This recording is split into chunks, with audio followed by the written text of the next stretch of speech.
Good morning, welcome back to the Devika tips Kannada channel. ನಾನು Devika. So ಬನ್ನಿ, ಇವತ್ತು ನಾನು ಮಾವಿನಕಾಯಿ ಮಿಡಿ ಉಪ್ಪಿನಕಾಯಿನ ಹಾಕ್ತಾಯಿದ್ದೀನಿ. ಸೊ ಇದು ಮಂಗಳೂರವರು ಅಥವಾ ಮಲೆನಾಡು ಕಡೆಯವರು, ಉಡುಪಿ ಕಡೆಯವರು, ಈ ಥರ ಪುತ್ತೂರು ಆ ಕಡೆ, ಧರ್ಮಸ್ಥಳ ಆ ಕಡೆ ಎಲ್ಲ ಈ ಮಿಡಿ ಉಪ್ಪಿನಕಾಯಿನ ಹಾಕ್ತಾರೆ. ನನಗೂ ಸ್ವಲ್ಪ ಟೇಸ್ಟ್ ಮಾಡಬೇಕು ಅಂತ ಇಷ್ಟ ಆಯಿತು. ಆಮೇಲೆ ನೋಡಿದ್ರೇ ತುಂಬ ಚೆನ್ನಾಗಿ ಕಾಣ್ತಿತ್ತು. ಅದಕ್ಕೆ ಮಾಡೋಣ ಈ ಥರ ಉಪ್ಪಿನಕಾಯಿ ಯಾವ ಥರ ಮಾಡೋದು ಅಂತ ಒಂದ್ಸಲ ಟ್ರೈ ಮಾಡೋಣ ಅಂತ ನಾನು ನಮ್ಮ ಮನೆ ಹತ್ರ ಇರೋ ಮರದಲ್ಲಿ ಈ ಥರ ಮಿಡಿ ಉಪ್ಪಿನಕಾಯಿನ ಕಿತ್ಕೊಂಡು ಚೆನ್ನಾಗಿ ತೊಳ್ಕೊಬೇಕು. ಎಷ್ಟು ಚೆನ್ನಾಗಿ ತೊಳ್ಕೊತೀರೋ ಅಷ್ಟು ಚೆನ್ನಾಗಿರುತ್ತೆ. ಬಿಕಾಸ್ ಅದು ಹಾಳಾಗಬಾರ್ದಲ್ವ, ಸುಮಾರು ದಿನ ಇಟ್ಟರು. ಆ ಥರ ಚೆನ್ನಾಗಿ ಮಾವಿನಕಾಯಿನೆಲ್ಲ ಚೆನ್ನಾಗಿ ವಾಶ್ ಮಾಡಿಕೊಂಡು ಬಿಸಿಲಲ್ಲಿ ಡ್ರೈ ಮಾಡ್ಕೋಬೇಕು. ನಂತರ ಡ್ರೈ ಮಾಡ್ಕೊಂಡಾದಮೇಲೆ ಚೆನ್ನಾಗಿ ಫುಲ್ ವೆಟ್ಟೆಲ್ಲ ಹೋಗಿ ಡ್ರೈ ಆಗಬೇಕು. ಆನಂತರ ಒಂದು ಚೆನ್ನಾಗಿರೋ ಕಂಟೈನರ್ ಅಥವಾ ಪ್ಲಾಸ್ಟಿಕ್ಕಾರು ಪಿಂಗಾಣಿದಾದರೂ, ನಂತರ ಪಿಂಗಾಣಿದು ಅಷ್ಟು ದೊಡ್ಡದಿರಲಿಲ್ಲ, ಅದಕ್ಕೆ ನಾನು ಪ್ಲಾಸ್ಟಿಕ್ದೇ ತೊಗೊಂಡೆ.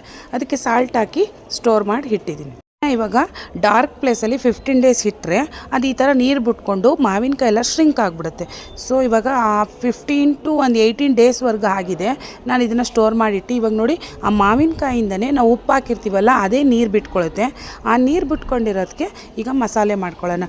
ನನಗೂ ಏನು ಈ ಥರ ಪಿಕಲ್ಸ್ ಎಲ್ಲ ಮಾಡೋದೆಲ್ಲ ಗೊತ್ತಿರಲಿಲ್ಲ. ನಾನು ಸಹ ಯೂಟ್ಯೂಬಿನ ಸಹಾಯದಿಂದ ಅದನ್ನು ಕಲಿತು ಮಾಡ್ತಾಯಿದ್ದೀನಿ. ಸೊ ಈಗ ಒಂದು ಪಾಂಡ್ಲೆನ ಇಡಬೇಕು, ಅಥವಾ ಒಂದು ದಪ್ಪ ತಳ ಇರೋ ಒಂದು ಪಾತ್ರೆ ಇಟ್ಕೊಳ್ಳಿ. ಅದು ಫುಲ್ ಪಾತ್ರೆನೂ ಸ್ವಲ್ಪ ಗ್ಯಾಸ್ನ ಆನ್ ಮಾಡಿಡಿ, ಅದು ಫುಲ್ ಒಣಗಿಬಿಡಲಿ ಪಾತ್ರೆನೂ ಸಹ. ಯಾಕೆಂದರೆ ನಾವು ಇದನ್ನು ತುಂಬ ದಿನ ಸ್ಟೋರ್ ಮಾಡ್ತೀವಲ್ಲ ಅದಕ್ಕೆ.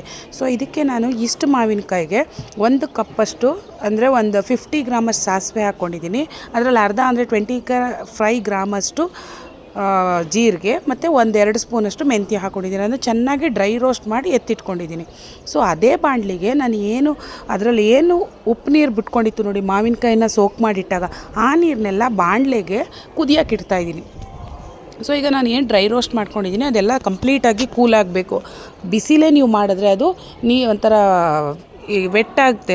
ಅದಕ್ಕೆ ಫುಲ್ ಕಂಪ್ಲೀಟಾಗಿ ಕೂಲ್ ಆದಮೇಲೆ ಅದಕ್ಕೆ ನಮಗೆ ಎಷ್ಟು ಖಾರಕ್ಕೆ ಬೇಕು ಅಂದರೆ, ಇವಾಗ ನಾನು ಒಂದು ಅಂದಾಜಲ್ಲಿ ಹಾಕ್ಕೊಂಡಿದ್ದೀನಿ. ಚಿಲ್ಲಿ ಬೇಕಿದ್ರೆ ರೆಡ್ ಚಿಲ್ಲಿ ಮತ್ತು ಬ್ಯಾಡಗೆ ಮೆಣಸಿಕಾಯಿನೂ ಸಹ ಆಡಿಸ್ಕೋಬೋದು. ನಾನಿಲ್ಲಿ ಡ್ರೈ ಕಾಶ್ಮೀರಿ ಚಿಲ್ಲಿ ಪೌಡರ್ ಥರನೇ ಇತ್ತು, ಅದು ಸ್ವಲ್ಪ ಖಾರನೂ ಇತ್ತು. ಅದನ್ನೇ ಹಾಕ್ಕೊಂಡು ಅದಕ್ಕೆ ಮಾವಿನಕಾಯಿಗೆ ಎಷ್ಟು ಬೇಕು ಅದು ಹಾಕ್ಕೊಂಡು ಚೆನ್ನಾಗಿ ಈ ಉಪ್ಪು ನೀರು ಕುದೀತಿತ್ತಲ್ಲ ಅದಕ್ಕೆ ಇದನ್ನು ನಾನು ಪೌಡ್ರ್ ಮಾಡ್ಕೊಂಡಿರೋದನ್ನ ಹಾಕಿದ್ದೀನಿ.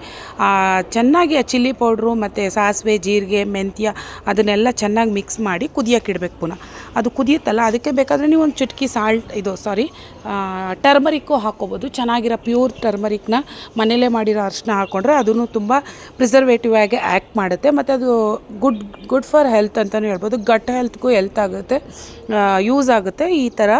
ಈ ಸಾಲ್ಟ್ ವಾಟರ್ ಅಥವಾ ಪ್ರೀಬಯೋಟಿಕ್ ವಾಟರ್ ಅಂತಲೇ ಕರೀತಾರೆ. ಪಿಕ್ಕಲಲ್ಲಿ ಅದು ತುಂಬಾ ಗುಡ್ ಬ್ಯಾಕ್ಟೀರಿಯಾನ ಇರುತ್ತಂತೆ. ಅದು ನಮ್ಮ ಡೈಜೆಷನ್ಗೆ ಮತ್ತು ನಮಗೆ ಹೆಲ್ತ್ಗೆ ತುಂಬಾ ಒಳ್ಳೇದು ಮಾಡುತ್ತೆ ಅಂತ ಹೇಳ್ತಾರೆ. ಅದಕ್ಕೋಸ್ಕರ ಪಿಕ್ಕಲ್ನ ತಿಂತಾರೆ. ಬ್ರಾಹ್ಮಿನ್ಸ್ ಅಂತೂ ಕಂಪಲ್ಸರಿ ಈ ಪಿಕ್ಕಲ್ಸ್ ಅಂತೂ ತಿಂತಾರೆ. ಸೊ ಅವರು GI ಸಿಸ್ಟಮ್ ಹೆಲ್ತು ತುಂಬಾ ಚೆನ್ನಾಗಿರುತ್ತೆ. ಸೊ ಈ ಥರ ಇದೆಲ್ಲ ಹಾಕಿದ್ಮೇಲೆ ಈ ನೀರು ಚೆನ್ನಾಗಿ ಕುದಿಯುತ್ತೆ. ಈ ನೀರು ಕುದಿಬೇಕಾದ್ರೆ ಚೆನ್ನಾಗಿ ಸಾಲ್ಟಲ್ಲಿ ಕುದಿಬೇಕು. ಆ ನೀರು, ಆ ಚಿಲ್ಲಿ ಪೌಡರು, ಅದು ಏನೇನು ಗ್ರೈಂಡ್ ಮಾಡ್ಕೊಂಡಿದ್ದೀವಿ ಅದೆಲ್ಲ.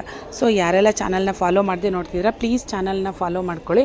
ಅದೇ ಥರ ಲೈಕ್ ಮಾಡಿ, ಶೇರ್ ಮಾಡಿ, ನೀವೆಲ್ಲ ಮಾಡಿ ಅಂತ ಹೇಳ್ತೀನಿ. ಇದರಿಂದ ನನಗೆ ತುಂಬ ಮೋಟಿವೇಶನ್ ಸಿಗುತ್ತೆ ನಾನೇನಾದರೂ ವೀಡಿಯೋನ ಅಪ್ಲೋಡ್ ಮಾಡೋದ್ರಿಂದ.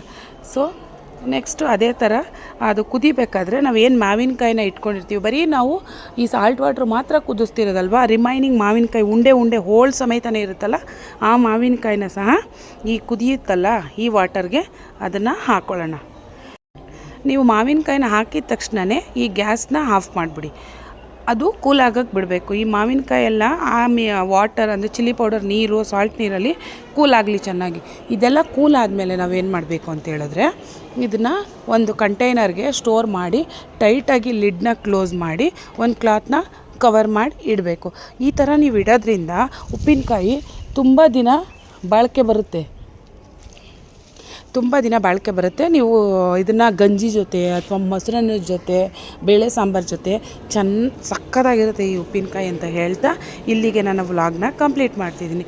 ಸೊ ಯಾರೆಲ್ಲ ಚಾನಲ್ನ ಫಾಲೋ ಮಾಡದೆ ನೋಡ್ತಿದ್ದೀರಾ, ಪ್ಲೀಸ್ ಚಾನಲ್ನ ಫಾಲೋ ಮಾಡ್ಕೊಳ್ಳಿ, ಲೈಕ್ ಮಾಡಿ, ಶೇರ್ ಮಾಡಿ, ಸಬ್ಸ್ಕ್ರೈಬ್ ಮಾಡಿ.